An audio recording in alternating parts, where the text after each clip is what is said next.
러시아군이 안전하다고 판단했던 후방 깊숙한 기지들이 한순간에 무력화되었습니다.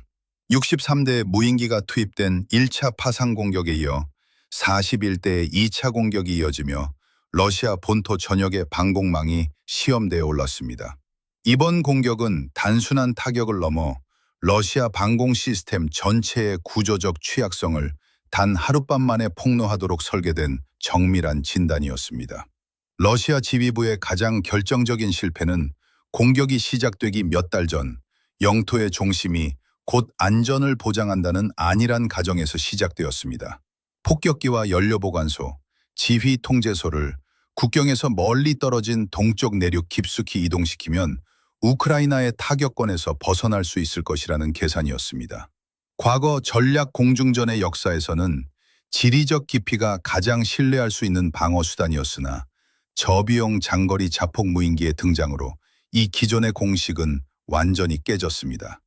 인적 피로나 공중급유, 기지 귀환이 필요 없는 무인기는 이전의 모든 위험 모델을 무색하게 만들었습니다.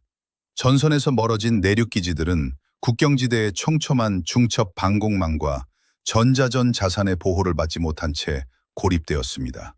기존 러시아의 내륙 방공망은 나토와의 전면전을 상정하고 고고도로 접근하는 유인 전략 폭격기를 탐지 요격하도록 설계되어 있었습니다. 따라서 수십 대의 소형 무인기가 저고도로 여러 방향에서 동시에 수렴하며 접근하는 다중축 공격을 처리할 수 있는 탐지 범위와 작전 템포를 갖추지 못했습니다. 레이더는 위를 향해 있었고 요격 시스템은 속도와 고도에만 최적화되어 있어 지형을 가리개 삼아 100m 고도로 흐르는 강줄기와 파이프라인 경로를 따라 낮게 비행하는 위협을 차단하는 데 실패했습니다. 우크라이나군은 단순히 무인기를 발사한 것이 아니라 러시아군 기지의 운영 리듬을 수주 동안 정밀 분석하여 가장 취약한 시점을 선택했습니다.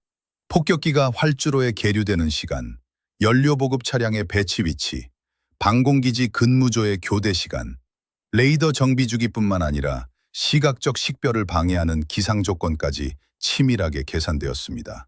공격이 시작되자 우크라이나군의 무인기 63대는 하나의 축이 아닌 수백 킬로미터 떨어진 4개의 독립된 경로를 통해 서로 다른 주들을 향해 동시에 수렴했습니다. 이러한 동시다발적 다축 공격은 특정 지역 방공지구가 이웃 지역을 지원하지 못하도록 묶어두는 결과를 낳았으며 국가 지휘 구조가 실시간으로 우선순위를 결정하기 전 상황을 마비시켰습니다.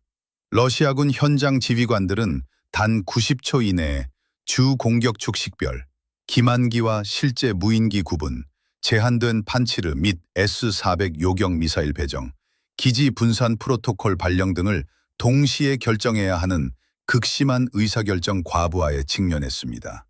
상황이 명확해지자 러시아군은 판치르 시스템과 S-400 포대를 가동하고 위성 항법 차단용 전자전을 수행하는 한편 저고도 요격을 위해 전투기를 긴급 출격시키는 등 교범에 따른 전문적인 전술 대응을 시도했습니다. 그러나 우크라이나군은 이미 이에 대비해 위성 신호가 차단된 최종 단계에서도 작동하는 관성 항법 시스템을 무인기에 탑재했고 특정 주파수의 전자전 신호가 감지되면 이를 오히려 유도 신호로 삼아 비행 경로를 수정하도록 프로그래밍했습니다. 결국 공격의 최우선 표적이었던 기지 주변의 핵심 레이더들이 무력화되면서 방공망에 눈이 멀었고 복구 불가능한 혼란이 시작되었습니다.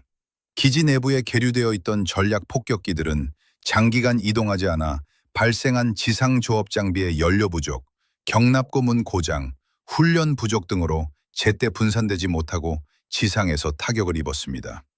우크라이나군은 대형 연료 탱크 대신 복구에 수주가 소요되는 펌프 기지와 파이프라인 접합부를 정밀 타격했으며 안테나 어레이와 발전기 건물을 파괴해 기지 기능을 마비시켰습니다. 특히 한 기지에서는 굳건한 방호 경납고 대신 개활지 활주로에 주차되어 있던 러시아군의 핵심 자산인 장거리 조기 경보기 한 대가 타격을 입어 6시간 동안 전소되는 치명적인 피해를 입었습니다.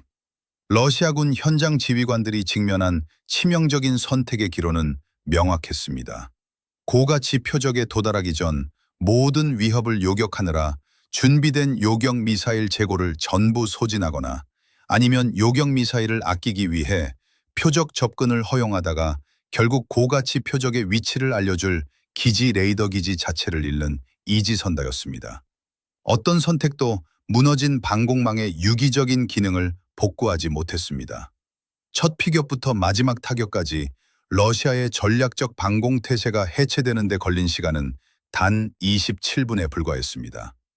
이번 사건의 근본적인 교훈은 단순히 무인기와 폭격기 사이의 비대칭적인 비용 대비 효과에 있지 않습니다. 진짜 문제는 현대 전장의 실제 조건에 맞춰 검증되지 않은 오래된 가정들을 맹신했다는 점에 있습니다. 러시아는 종심의 깊이가 안전을 보장한다고 믿었으나 늘어난 경고 시간은 복잡한 다축 공격 상황에서 방공망이 제 기능을 하지 못해 그대로 낭비되었습니다. 또한 전략 폭격기에 맞춰 설계된 다층 방공망이 포화 저고도 위협에 자연스럽게 적응할 것이라는 판단 역시 오판이었습니다. 시스템의 아키텍처 자체가 현대화된 소형 위협을 상정하고 재설계된 적이 없었기 때문입니다.